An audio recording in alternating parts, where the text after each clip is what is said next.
প্রণাম সবাইকে। তমাদিদেবং করুণানিধানং তমালবর্ণং সুহিতাবতারং অপার সংসার সমুদ্র সেতুং ভোজাময়ে ভাগবত স্বরূপম শিবঞ্চ পূজয়িত্যাজ জাগর্তি চ চতুর্দশীং মাতুপয়োধর রসং ন পিবেত কদাচন। শ্রীকৃষ্ণে বৈষ্ণবানাস্ত প্রেম ভক্তি বিবর্ধতে কৃষ্ণ ভক্তি রসার বর্ষি রুদ্রানুকম্পয়া। এটা স্কন্দ পুরাণ থেকে আমি পাঠ করলাম। শিবায় বিষ্ণুরূপায় শিবরূপায় বিষ্ণবে শিবস্য হৃদয়ং বিষ্ণুর বিষ্ণুস্থ হৃদয়ং শিব। এটা বৃহৎ পরিস্থিতি থেকে।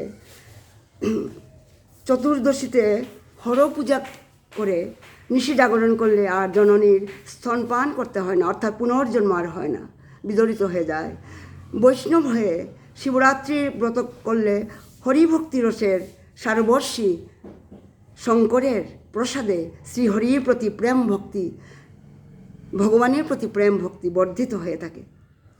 কারণ বিষ্ণুই হচ্ছে শিবরূপী এবং শিবই হচ্ছে বিষ্ণুরূপী।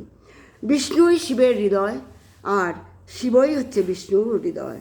তাই শিবের গুণাবতার রূপে একত্ব নিবন্ধন, বৈষ্ণব প্রাধান্য রূপে শ্রেষ্ঠতাবশত এবং সদাচার হেতু শিবরাত্রি ব্রত করা প্রত্যেকটা বৈষ্ণবের কর্তব্য। বঞ্ছাকল্পতরুর্ভ্যশ্চ কৃপা সিন্ধুভ্যেব চ পতিতানাং পাবনেভ্যো বৈষ্ণবেভ্যো নমো নমো। প্রথমে আমি নিত্যলীলা প্রবিষ্ট।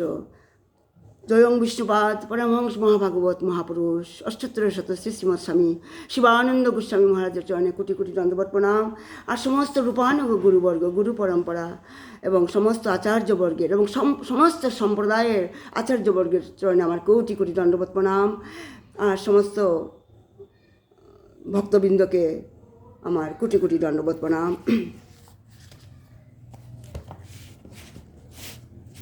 আজকে আমরা ভগবত তত্ত্ব সম্বন্ধে কিছুটা রস আস্বাদন করব।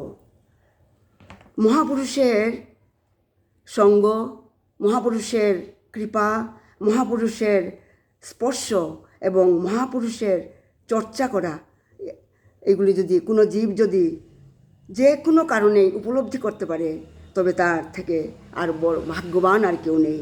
এই সংসারে তার চেয়ে বড় ভাগ্যবান আর কেউ নেই। কারণ ভগবান তো আমাদের সবাইকে জিহ্বা দিয়েছেন, কিন্তু এই জিহ্বা দিয়ে ভগবান আর ভক্তের নাম সহজে সবার মুখে সবার মুখ দিয়ে বেরোয় না। এই 84 লক্ষ জনের মধ্যে এই মনুষ্য জীবন সর্বশ্রেষ্ঠ জীবন। কারণ কোনো পশু পক্ষী বৃক্ষ তরুলতা তারা হরিনাম করতে পারে না। আর মনুষ্যের মধ্যে যে জীব ভারত ভূমিতে জন্ম গ্রহণ করেছেন, তার থেকে বড় ভাগ্যবান এই পৃথিবীর মধ্যে আর কেউ নেই। তাই স্বয়ং ভগবান বলেছেন, ত্রিলোক্য পৃথিবী ধন্যা। এই 3 লোকের মধ্যে স্বর্গ মর্ত্য পাতাল এর মধ্যে পৃথিবী হচ্ছে ধন্য। আর এই পৃথিবীর মধ্যে ভারতভূমি হলো অত্যন্ত ধন্য। আর এই ভারতের মধ্যে ভগবানের সবচেয়ে প্রিয় স্থান হচ্ছে বৃন্দাবন। তাই তো ভগবান বলেন, বৃন্দাবনং পরিত্যজ্য পাদমেকং ন গচ্ছতি। আর ভগবান তাই বলেছেন, বৃন্দাবন ত্যাগ করে আমি এক পাও আমি বাইরে, বৃন্দাবনের বাইরে যাই না। তাই ভগবানের কথা, ভক্তের কথা এক জায়গায় এসে মিশে গেছে। ভক্তের চরিত্র কথা শুনলে আমাদের মনে, কারণ শ্রীমদ্ ভাগবতম এমনই একটা গ্রন্থ যেখানে 12টা স্কন্ধের মধ্যে 11টা স্কন্ধে শুধু ভক্তের কথা আলোচনা করা হয়েছে। একমাত্র দশম খণ্ডটায় ভগবানের কিছু রূপ বর্ণনা, লীলা বিলাসের বর্ণনা করা হয়েছে। তাই ভক্তের চরিত্র কথা শুনলে আমাদের মনে প্রেম আসে, আর ভগবানের লীলা কথা শুনলে আমাদের মনে ভক্তি আসে। ভক্ত ছাড়া প্রেম কেউ দিতে পারে না। তাই ভক্ত এবং ভগবানের সম্পর্ক ওতপ্রোতভাবে জড়িত মানে। আর এই বৃন্দাবনের মাটিতে আমরা আজকে ভগবান স্বর্গের দেবতা ইন্দ্র, তিনিও এক পরম ভক্ত এবং ভগবানেরই পুত্র। আর তিনি এত বৃষ্টি দিয়েছিলেন এই বৃন্দাবনে, মানে এত বৃষ্টি হয়েছিল ইন্দ্রের দ্বারা যে এক ফোঁটা মানে বৃষ্টির জল দেখা গেল না কিছুক্ষণ পর। কারণ ইন্দ্র সাম্বার মেঘকে ডেকেছিল, সেই সাম্বার মেঘের মানে মেঘটার বৃষ্টির ফোঁটাটা হাতির সুরের সমান, এত বড় বড় বৃষ্টির ফোঁটা, কিন্তু ক্ষণেকের মধ্যেই সেই জল বৃন্দাবন থেকে শুকিয়ে গিয়েছিল। কারণ ভগবানের সেই বৃন্দাবনের, কারণ কৃষ্ণের কৃপা তখন বর্ষণ হচ্ছিল। ইন্দ্র তার ভুল বুঝতে পেরেছিল, ক্ষমা চাওয়ার জন্য স্বয়ং তিনি বৃন্দাবনে এসেছিলেন। ইন্দ্র ভগবানকে বলেছিলেন যে বিশুদ্ধ সত্যম, কি বিশুদ্ধ সত্যম তব ধাম সাং তপোময়ম রদ রজ স্তম সত্য রজস্তমক মায়াময়ং পুনং সম্প্রদাহ ন বিদ্যতে গ্রহণাবদ্ধ। ইন্দ্র তা বলেছিলেন। আপনি কে? ইন্দ্র বলছেন আপনি কে? আপনি হচ্ছেন সত্য রজতম গুণের, এই 3 গুণের উপরে যা আপনার বিশুদ্ধ অপ্রাকৃত যে আপনার দিব্য রূপ প্রভু, সেটাই তো আপনার স্বরূপ। শুদ্ধ সত্তায় আপনার নিবাস। আমাদের মতো দেবতারা, যাদের ভিতর কখনো রজগুণ কখনো বা তমগুণ, কারণ দেবতাদের মধ্যেও কিন্তু সত্য রজতম গুণ আছে। তাই ইন্দ্র বলছে আমাদের মতো দেবতারা যাদের ভিতরে কখনো রজগুণ কখনো তমগুণ চলে আসে, সত্যগুণ তো আমাদের মধ্যে নেই প্রভু। স্বয়ং ইন্দ্র বলছেন সত্যগুণ আমাদের মধ্যে নেই, কারণ আমি যে অভিমান করেছি এটা আমার রজগুণ ছিল, ইন্দ্র বলছে। আর প্রভু, আমি যখন ব্রজবাসীদের উপর ক্রোধ করেছিলাম, আমার পূজা বন্ধ করে দিয়েছিল বলে আমি ক্রোধ করেছিলাম, তাদের মারার জন্য আমি চেষ্টা করেছিলাম, সেটা আমার তমগুণ ছিল। ইন্দ্র বলছে আমার তমগুণ ছিল। আমি তো এতই অধঃপতিত হয়েছি যে একবার মাত্র আমার পূজা হয়নি বলে আমি আপনার ভক্তদের মারার জন্য সংকল্প নিয়েছি। এতই আমার অভিমান, ইন্দ্র স্বীকার করছে, ভগবানকে বলছে। কিন্তু আপনি হচ্ছেন ক্ষমাশীল, আমাকে ক্ষমা করুন আপনি। ইন্দ্র বলছেন পিতা গুরুস্তম জগতাম অধীশহ দুর্दैহ কালোপাত দণ্ড। হে নাথ, হে গোবিন্দ, আপনি সারা সংসারের পিতা, আপনি এই সারা সংসারের আপনি গুরু। যখন পুত্রের ভুল হয়ে যায় তখন মা বাবা তাকে পুত্রকে ক্ষমা করে দেয়। যখন কোনো শিষ্য অপরাধ করে সদ্গুরু তাকে ক্ষমা করে দেয়। হে প্রভু, আমি তো আপনার শিষ্য এবং আমি আপনার পুত্র, শিষ্য ভেবে পুত্র ভেবে আমাকে শুধু ক্ষমা করে দাও প্রভু। আমি আমার ভুল বুঝতে পেরেছি। আর ভগবান তো সঙ্গে সঙ্গে তাকে ক্ষমা করে দেন, ইন্দ্রকে ক্ষমা করে দেন। এটাই আমাদের শিক্ষার বিষয়। এটা থেকে আমরা এটাই শিক্ষা পাচ্ছি ভগবানের থেকে, ভগবানের আচরণ থেকে আমরা এটাই শিক্ষা পাই যে প্রভু বললেন ইন্দ্র তোমার কল্যাণ হোক, হে নাথ আপনি আমাকে ক্ষমা করুন। ভগবান বললেন আমি তোমাকে ক্ষমাও করেছি এবং আশীর্বাদও করেছি, আশীর্বাদও আমি করেছি। ভদ্র ভব, ভগবান বললেন ভদ্র ভব, যা ইন্দ্র তোর কল্যাণ হোক, যা ইন্দ্র তোর কল্যাণ হোক। মনে হচ্ছিল যেন ভগবান মানে ভুলেই গেছেন ইন্দ্রের কার্যের কথা। একটু আগে যে ইন্দ্র বৃন্দাবনবাসীদের, গোপীদের, ব্রজবাসীদের মারার জন্য সম্ভার মেঘকে আহ্বান করেছিল, ভগবান যেন মানে সঙ্গে সঙ্গে ভুলে গেলেন। ভগবান তার জীবনে আমাদের এই 3টা সূত্র আমাদেরকে মানে দেখাচ্ছেন তার এই কাজের থেকে। 3টা সূত্র, সেটা কি সেটা আমাদের সবসময় মনে রাখা উচিত। মানে সেটা হচ্ছে ফরগিভ, ক্ষমা করা, ফরগেট, ভুলে যাওয়া, এবং মুভ ফরওয়ার্ড, মানে আগে বাড়া মানে চলতে থাকা, মানে আগে চলা, মানে মানুষকে ক্ষমা মানে করা শিখতে হবে আমাদেরকে।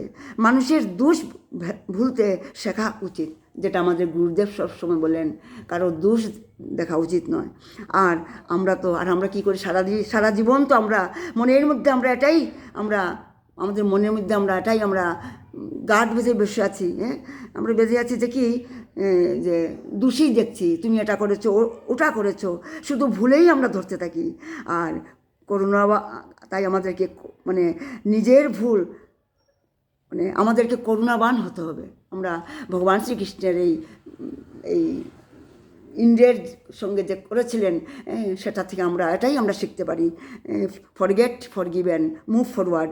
ভগবান হচ্ছেন করুণাবান, তাই আমাদেরকেও করুণাবান হতে হবে। নিজের ভুল তাড়াতাড়ি আমরা ভুলে যাই, কিন্তু অন্যের ভুলটা আমরা সবসময় মনে রাখি।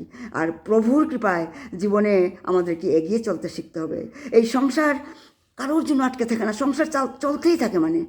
আর এক মিনিটের জন্য সংসার অপেক্ষা করে না, এই সংসার, কারণ সংসার থেমে যাওয়া নামেই তো মৃত্যু। তাই কি মানে চড়ই বেতি মানে চলতে থাকো। আর ভগবান কৃষ্ণ গীতায় তো এটাই বলেছেন অর্জুনকে। অর্জুনকে বললেন যে, অর্জুন যখন বললেন, ভগবানকে বললেন, প্রভু গোবিন্দ, আমার সামনে পিতামহ, আমার সামনে আমার গুরু দ্রোণাচার্য, যারা আমাকে শৈশবে কুলে করে মানুষ করেছে, আমাকে শিক্ষা দিয়েছে, এরা সবাই আমার বন্দনীয়, পূজনীয়। আমি তাদের সঙ্গে যুদ্ধ করতে পারবো না, তাদের উপর অস্ত্র আমি চালাতে পারবো না। তখন অর্জুনকে ভগবান বলেছিলেন, অর্জুন, তুমি কাপুরুষ হও না। তুমি এই যুদ্ধ তোমার জন্য করছো না, তুমি এই যুদ্ধ তুমি আমার জন্য করছো। এই যুদ্ধ অধর্মের জন্য করছো না, তুমি এই যুদ্ধ ধর্মের জন্য করছো। এসব চিন্তা করলে তুমি কখনো আগে বাড়তে পারবে না। যদি কিছু করতে পারো, তবে এই দুটা জিনিস করো। অর্জুনকে বললেন, দুটা জিনিস তুমি করো, যুদ্ধ করো আর আমার স্মরণ করো, আমাকে স্মরণ করো, এই দুটা জিনিস তুমি করো। তখন ভগবান বললেন যে, কর্তব্য তোমায় করতে হবে, তা করো, আর আমাকে তুমি স্মরণ করতে থাকো। যখন আমরা ভগবানকে ভুলে যাই, তখনই তো আমরা ক্লান্ত হয়ে যাই, আমরা শান্ত হয়ে যাই, তখনই আমরা জীবনযুদ্ধে হেরে যাই।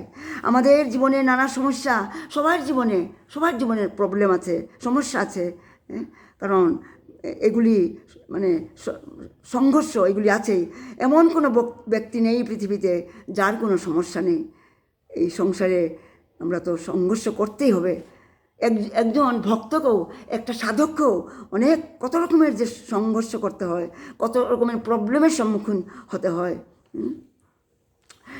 তবেই তো সাধক বা ভক্ত সাধনায় আগে আগ বাড়াতে পারবে, অগ্রসর হতে পারবে। তাই সুখদেব গোস্বামী পরীক্ষিত মহারাজকে বলছেন, হে পরীক্ষিত মহারাজ, যখন নিজের নাম যখন কৃষ্ণের বাঁশির থেকে যখন কৃষ্ণ বংশী বাদন করছিল, নিধুবনে বংশী বটে বাঁশি বাজাচ্ছিল, সেই বংশী ধ্বনি শুনে সব গোপীরা ভাগতে শুরু করেছিল। সেটা অন্যম অলিখিত উদ্যমা, গোপীরা কিছুই দেখতে পাচ্ছিল না, কে আমার সঙ্গে যাচ্ছে, আমি কার সঙ্গে যাব, সেটা তারা ভাবতেই পারছিল না। তারা বাঁশির শব্দ শুনে তারা ভাগছিল, তারা শুধু কৃষ্ণকেই দেখছিল, সব দিকেই শুধু কৃষ্ণময়, সব দিকে কৃষ্ণকেই দেখতে পাচ্ছিল। এটার থেকে আমরা, এই গোপীদের এই যে কার্যটার থেকে আমরা কি শিখতে পারছি?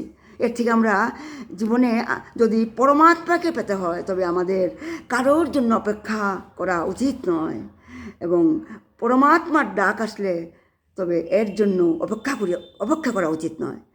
কিন্তু তখন গোপীরা যখন ভাগতে শুরু করেছিল, কেউ তখন গোপীদেরকে জিজ্ঞাসা করেছিল, হে গোপী, কৃষ্ণের বংশী শুনে তুমি সমস্ত ফেলে তোমরা দৌড়াচ্ছিলে, কেউ শিশুকে স্তন পান করাচ্ছিল, কেউ শ্বশুর শাশুড়িকে সেবা করছিল, কেউ রান্না করছিল, তোমরা সব ফেলে তোমরা দৌড়াচ্ছিলে কেন? তখন গোপীরা কি বলেছিল? একটা গোপী বলেছিল, প্রথমে তুমি আমাকে বলো যে যখন যমরাজের যখন ডাক আসবে, মৃত্যু যখন আসবে, তখন কি তুমি 1 সেকেন্ডের জন্য তুমি অপেক্ষা করবে? তোমার কি টাইম মিলবে? দাঁড়াবার টাইম আছে? যেতেই হবে। কারোর জন্য অপেক্ষা না করে যেতেই হবে আমাদেরকে। যমরাজের ডাক আসলে যখন যেতেই হয়, তাই একলাই আমাকে যেতে হয়। তাই আজ কৃষ্ণের বাঁশি শুনে কেন আমি যাব না? আমি অপেক্ষা করব? পরমাত্মার ডাক শুনলে যাওয়াই তো শ্রেয়। তাই শ্রেয় এবং প্রেয় দুটা জিনিস। আমাদেরকে শ্রেয় পথে যেতে হবে, প্রেয়কে নয়। প্রেয় হচ্ছে এই সাংসারিক জড়জাগতিক কাজের জন্য যা আমি আশা করি, সেটাই হচ্ছে প্রেয়। তাই শ্রেয় এবং প্রেয়ের মধ্যে শ্রেয়কে আমাদেরকে বেছে নিতে হবে। তাই বংশী শুনে আমি কেন অপেক্ষা করব? পরমাত্মার ডাক শুনলে আমার যাওয়াটাই হচ্ছে শ্রেয়। কারণ বংশীর দ্বারা সবাইকে ভগবান শ্রীকৃষ্ণ মোহিত করেছিলেন। সেই বংশীর শব্দ থেকে কী বেরোচ্ছিল? ক্লিং ক্লিং ক্লিং, এই শব্দগুলি বেরোচ্ছিল, ক্লিং ক্লিং ক্লিং। এই শব্দটা প্রথম বেরিয়েছে কৃষ্ণের বাঁশি থেকে। আর রাধারানীর পায়ের নুপুরের শব্দ হচ্ছে এই ক্লিং ক্লিং, এই ধ্বনিটা রাধারানীর নুপুরের শব্দ। তাই এই যে শ্রীকৃষ্ণের যে নানা রকমের বাঁশি, বেণু, মুরলী, তারপরে কী বলা হয়, বংশী, আর অনেক বাঁশি, নানা রকমের সুর বেরোয় আর যা আকর্ষণ করে সবাইকে। বংশীর কারণ এই যে বাঁশির সুরটা ভগবান যখন কৃষ্ণ বাজায়, এই বাঁশির সুরটা কিন্তু ঊর্ধ্বমুখী, উপরের দিকে যায়। আর গঙ্গার যেটা স্রোত, গঙ্গার জল কিন্তু নিম্নগামী, আর বংশীর ফ্লোটা হচ্ছে ঊর্ধ্বগামী। গঙ্গার জল কী হয়, গঙ্গোত্রের থেকে বের হয়ে কোথায় পৌঁছায়? গঙ্গার জলটা গঙ্গোত্রের থেকেই তো শুরু হয়, সেখান থেকে কোথায় চলে আসে? কাশিতে, বেনারসে এসে পৌঁছায়। তা সেটা কিন্তু উল্টা দিকে যাবে না, সেটা কাশিতে, ডাইরেক্ট কাশিতে আসে, বেনারসে আসে, উল্টা প্রভাব হবে না। কিন্তু কৃষ্ণের বংশী নিচে থেকে উপরে যায়। কৃষ্ণের বংশী শুনলে আমরা ঠিক কৃষ্ণের কাছে আমরা পৌঁছাতে পারবো, ঊর্ধ্বগামী। কৃষ্ণের কাছে আমরা পৌঁছাতে পারবো, গোবিন্দর কাছে আমরা পৌঁছাতে পারবো, ঊর্ধ্বগামী।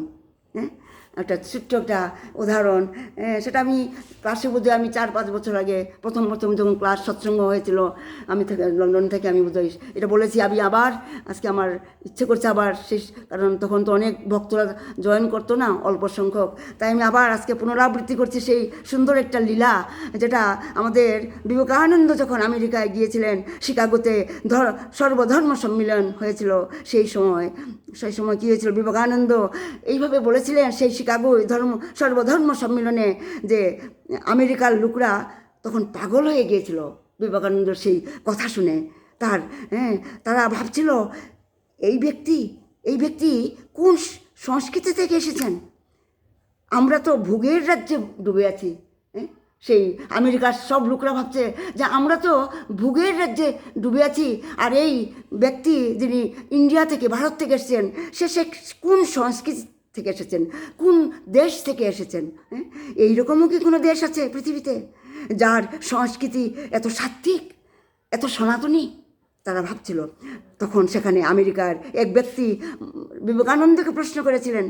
কি প্রশ্ন করেছিলেন? মহারাজ, আমরা শুনেছি আপনাদের কৃষ্ণ, আপনাদের ভগবান যখন বাঁশি বাজাতেন, তখন গোপীরা পাগলের মতো দৌড়াতো তার কাছে পৌঁছার জন্য। এটা কি সত্যি? বিবেকানন্দকে প্রশ্ন করেছিল একজন আমেরিকান। তখন স্বামীজি শীঘ্রই কী করলেন, স্বামীজি তো কথা বলছিলেন, বক্তৃতা দিচ্ছিলেন, তিনি সঙ্গে সঙ্গে সেই প্রশ্ন শুনে তার কথা বন্ধ করলেন। স্বামীজি চুপ হয়ে গেলেন। চুপ করে কী করলেন? উঠে দাঁড়ালেন, চেয়ার ছেড়ে উঠে দাঁড়ালেন। যখন বিবেকানন্দ দাঁড়ালেন, তখন সেই সর্বধর্ম সম্মিলনের সেই রুমের মধ্যে যারা ছিল সবাই, অনেক লোক ছিল, সবাই উঠে দাঁড়ালো। আর কী করেছিল, আর স্বামীজি কী করেছিল, মঞ্চ থেকে নিচে নেমে সিঁড়ি দিয়ে বাইরে বেরিয়ে আসলেন।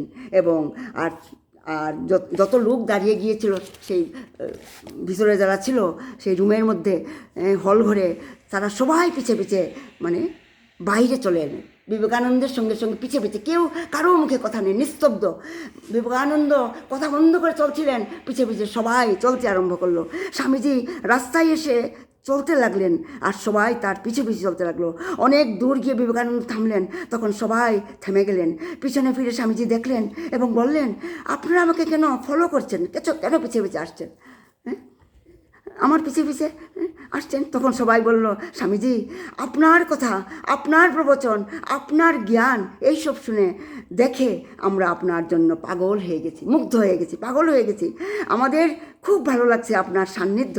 আমরা জানি না কি এক মানে অ্যাট্রাকশন, মানে যে আপনার প্রতি, তাই আমরা আপনার পিছে পিছে যাচ্ছি। মানে তখন বিবেকানন্দ তখন হেসে বললেন, ভাই ও বোনেরা, ব্রাদার্স অ্যান্ড সিস্টার্স, বললেন এখন আপনারা চিন্তা করুন, আমি তো একটা রক্ত মাংস হাড্ডিতে গড়া একটা মানুষ, হ্যাঁ, আমি আমার মতো ব্যক্তির জন্য যদি তোমরা এত পাগল হতে পারো, তবে আমার শ্যামসুন্দর, আমার সেই মানে মানে বাকি বিহারী, আমার সেই পূর্ণ ব্রহ্ম শ্রীকৃষ্ণ যখন বংশী বাজাতেন তখন গোপীরা পাগল হয়ে যেত।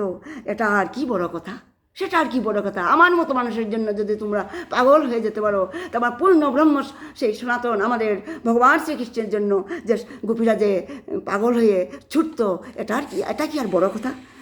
ও তো পূর্ণ ব্রহ্ম পরমাত্মা, আমি তো মানুষ, আর উনি হচ্ছেন ভগবান কৃষ্ণাস্তু ভগবান স্বয়ং। তার রূপ, লীলা, গুণমাধুর্য, লীলা মাধুর্য, রূপ মাধুর্য সবই অচিন্তনীয়। তাই যে বলা হয় চলিতং মধুরং, বদনং মধুরং, গীতং মধুরং, অখিলং মধুরম, সবেই মধুর। তখন গোপীরা সে বংশী বটে এসে পৌঁছেছিলেন, আর ভগবান গোপীদের দেখে স্বাগত জানালেন, বললেন স্বাগতম মহাভাগ প্রিয়ম করবানিব ব্রজস্থানং ময়ং নিশ্চিত দ্রুত আগমনম কারণম, দ্রুত আগমনম কারণম, তোমাদের আগমনের কারণ কি? কৃষ্ণ বলছে, কৃষ্ণ তো মানে লীলা করতে ভালোবাসেন, লীলাময় ভগবান শ্রীকৃষ্ণ নিজেই ডেকেছেন আর বলছেন তোমাদের আগমনের কারণ কি? দ্রুত আগমনম কারণম বলছেন। তখন শ্রীকৃষ্ণ বলছেন গোপীদের, তোমরা মহাভাগ্যশালী, মহাভাগ্যশালী, আপনারা মন দিয়ে শুনবেন, ভাগ্যশালী বলছেন নাম, মহাভাগ্যশালী। আমরা তো ভাগ্যশালী হতে পারি, কিন্তু আমরা কখনো মহাভাগ্যশালী হতে পারবো না। ভগবান গোপীদেরকে মহাভাগ্যশালী বলেছেন, কারণ আজ গোপীরা সব ছেড়ে ত্যাগ করে ভগবানের কাছে চলে এসেছে।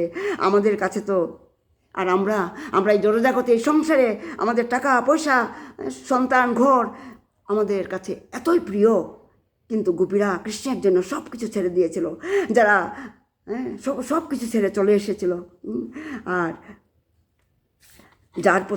যার ইষ্টদেবের প্রতি যার প্রেম, সে ইষ্টদেবের জন্য সমস্ত ত্যাগ করতে পারে। তাই সুখদেব গোস্বামী তাই বলছেন যে গোপীরা যে, কারণ তখন কি করেছিল গোপীরা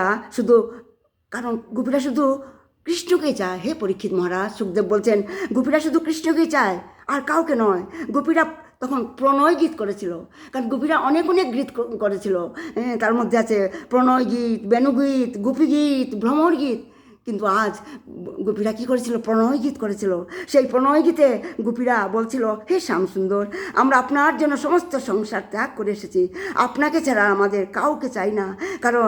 কারণ যা কর্মের যারা পূজারী তারা কর্মকেই চায়, মানে সংসারের যারা পূজারী তার সংসারকে চায়। আর আমরা কিন্তু আমরা আপনাকেই শুধু চাই, আমরা চাই না আমি সংসার। এটাই গোপী প্রেম, এটাই হচ্ছে গোপী প্রেম। আমাদের কর্ম করতে হবে, সংসারে থেকে কর্ম করতে হবে, আর সব ভগবানের উপর ছাড়তে হবে। ভগবানের কাছে কিছুই খুঁজতে হয় না, তিনি সবার ভিতরে পরমাত্মা হয়ে বসে আছেন। তিনি তো আমাদের হৃদয়ে বসে সবাই জানেন আমরা কি চাই। কোনো কিছু খোঁজার দরকার নেই। যদি কোনো দিন ইচ্ছা হয় কিছু খুঁজবার ভগবানের কাছে, তখন আমাদের নারদজিরা মানে বলেছিলেন, লক্ষ্মণকে বলেছিলেন, রামচরিত মানুষে সেটা শুনিয়েছিলেন, যে আমি একটা দুটা লাইন মনে আছে, যে মানে রামচরিত মানুষে নারদজি সেই রামকে শুনিয়েছে, লক্ষ্মণ রামকেই মানে এই চৌপাইটা শুনিয়েছিলেন, যে বেদে হো নাথ কি মুরা, আমার সুর হচ্ছে না, যে হো নাথ, এইটা শুনিয়েছিল চোপাই থেকে, দুটা আমি বলছি। তাই ভগবানের কাছে আমাদের এটাই চাইতে হয়, হে প্রভু, যাতে আমার মঙ্গল হয়, আমার যাতে হিত হয়, আমার যাতে মঙ্গল হয়, যা আমার জন্য যা ঠিক তাই আমাকে দিন। এটাই হচ্ছে গোপীভাব। আমি আমার ভালো মন্দ আমি কিছুই জানি না আমি আমার কিসে মঙ্গল হবে, আমার কিসে ভালো হবে, আমি কিছুই জানি না। তুমি আমার সব কিছু, আমার দায়িত্ব নাও প্রভু, তুমি আমার কিসে মঙ্গল হবে তুমি সব জানো। এটাই হচ্ছে গোপীভাব, এটাই হচ্ছে 100% সারেন্ডার, যেটা বলা হয় 1 পয়েন্টেড সারেন্ডার, যেটা আমাদের গুরুদেব শিবানন্দ বাবা বলেন স্পন্টেনিয়াস ডিভোশন। এটাই হচ্ছে গোপীভাব। প্রথমে ভগবান গোপীদের সঙ্গে রাস করেছিলেন, তারপর সেই বংশীবটে, তারপর মহারাস। প্রথমে মহারাস নয়, প্রথমে রাস। সেই রাসের মধ্যখানে গোপীদের মনে একটা অভিমান হয়ে গিয়েছিল, রাসের মধ্যে অভিমান হয়ে গিয়েছিল। গোপীরা ভেবেছিল আমরাকে কৃষ্ণকে পেয়ে গেছি। সব গোপীদের মনে, মানে তখন সুখদেবজি তখন শ্রীমদ্ ভাগবতমে সেটাই বলেছিলেন, গোপীদের অভিমান যে এখন আমরা কৃষ্ণকে পেয়ে গেছি। অনেক সময় আমাদের মনে এরকম অভিমান হয়। আমরা কী ভাবি যে আমি তো রোজ এত মালা করি, আমি এত পূজা করি, এত সৎসঙ্গ করি, আমি আজ 56 ভোগ আমি রান্না করে ভোগ লাগিয়েছি, আমি মন্দিরে আমি মানে নানা রকমের তপস্যা দান করেছি। এইগুলি আমরা আমাদের অভিমান হয়ে যায়। আমরা যদি এটা ভেবে থাকি এটাই ভজন, তবে আমাদের ভজন এখনও শুরু হয়নি। কিন্তু এখনও আমাদের ভজন শুরু হয়নি। কারণ প্রেম মানে হচ্ছে মাথা ঝুঁকানো। মাথা ঝুঁকানোই হচ্ছে ভক্তি, মাথা ঝুঁকানোই হচ্ছে প্রেম। তাই তো মহাপ্রভু বলে গেছেন, তৃণাদপি শুনিতেন তরুরপি সহিষ্ণুনা অমানীয় মানদেন কীর্তনিয়া সুতাহরি। পূজা তো সেটাই যেখানে আমাদের হুঁশ থাকে না, সেটাই হচ্ছে পূজা। আর সাধনা করতে মনে কোনো অভিমান যেন না থাকে। 10 মালা 32 মালা যাই জপি তা প্রভুর কৃপাই হয়েছে। ভাগবতে তাই লেখা আছে, কৃপা ছাড়া মুখে তার নাম মুখে উচ্চারণ হয় না। গুরুদেবের কৃপা ছাড়া, ভগবানের কৃপা ছাড়া, রাধারানীর কৃপা ছাড়া আমাদের মুখে হরিনাম কখনো বেরোবে না। আমরা জপ করতে পারবো না, সৎসঙ্গ সম্ভব হবে না। তাই কৃপা সম্ভব, কৃপা দ্বারাই সেটা সম্ভব। তাই গোপীদের জন্য অভিমান হয়েছিল, তারা কৃষ্ণকে পেয়েছে বলে। যখনই অভিমান অহংকার মনে এলো গোপীদের, তৎক্ষণাৎ ভগবান সেখান থেকে উধাও হয়ে গেল। পরমাত্মা অহংকার থাকলে মনে, সেখানে পরমাত্মা বাস করতে পারে না হৃদয়ে, ভগবান চলে যান তখন। সেই জন্য গোপীদের যখন অভিমান হয়ে গেছিল, রাসস্থলী ত্যাগ করলেন ভগবান শ্রীকৃষ্ণ। কারণ ego creates the barrier. Ego আসলেই ভগবান দূরে সরে যাবে আমাদের থেকে। তাই কৃষ্ণ চলে গেল। তখন গোপীরা অনেক খুঁজলো, যখন খুঁজে পেল না, তখন তারা যমুনার তটে গিয়ে গোপী গীত আরম্ভ করলো। প্রথমে তারা প্রণয় গীত করেছিল, তারপর তারা গোপী গীত করলো।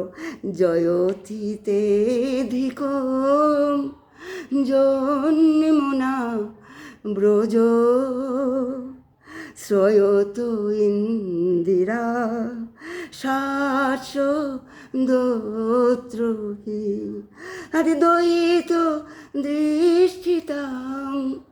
দৃষ্টতা ভোগাম তৈ গীতা ভত তাংবি চিন্ততে। এভাবে 19টা শ্লোক আছে এই গোপীগীতে। তারা, আমি সময়ের অভাব করতে পারবো না এখন, সেই 19টা শ্লোকে তারা গোপীগীত করেছিল যমুনায় তীরে বসে কৃষ্ণের বিরহে গোপীগীত করতে, আর অস্ত্র বিসর্জন হচ্ছিল। আর সেখানে মহাপ্রভু, তাই আর চৈতন্য মহাপ্রভু যিনি স্বয়ং কৃষ্ণ, তিনি কলিযুগে ভক্ত হয়ে আবির্ভূত হয়েছিলেন। চৈতন্য মহাপ্রভু কি বলতেন, যে এই গোপীগীত যে করে, যে গায় বা পড়ে, তার মৃত্যুর পর আর এই জীবনে তার মৃত্যুর পর নয়, এই জীবনেই কৃষ্ণের অনুভূতি হয়ে যায়। তাই গোপীগীত আমাদের উচিত, প্রত্যেক দিন যদি আমরা পাঠ করি বা শুনি এটা, তাহলে আমরা এই জীবনেই নয়, এই যে মানব জীবন পেয়েছি এই জীবনেই নয়, মৃত্যুর পর নয়, এই জীবনেই আমাদের কৃষ্ণের অনুভূতি হয়ে যাবে। আমরা গোবিন্দকে আমরা লাভ করতে পারবো, এটা মহাপ্রভু বলে গেছেন। তাই এই গীতে এতই প্রেম আছে, এক একটা শ্লোক ব্যাখ্যা করতে 7 দিন পর্যন্ত লেগে যায়। এক একটা শ্লোকে এত গভীর অর্থ। তাই ভগবান এখানে